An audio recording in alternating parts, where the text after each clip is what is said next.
Signs na hindi ka importante sa kanya. O medyo mag-ready-ready ka. Masakit to.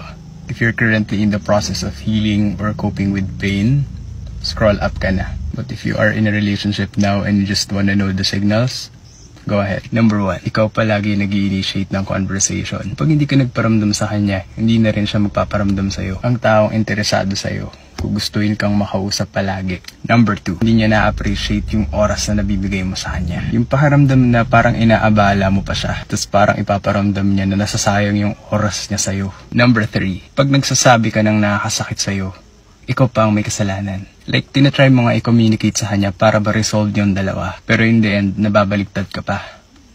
Pang-4, lagi siyang annoyed sa'yo. Yung tipong lahat na lang nasabihin mo, pati kilos mo, naiirita na siya. Pang-5, wala siyang pakialam sa mga nararamdaman mo. Na parang everything is all about them. Emotions lang niya nagmamatter, pero yung sa'yo, hindi. At ang panghuli, yung lagi kang nagbe-beg for their attention. Like, bakit?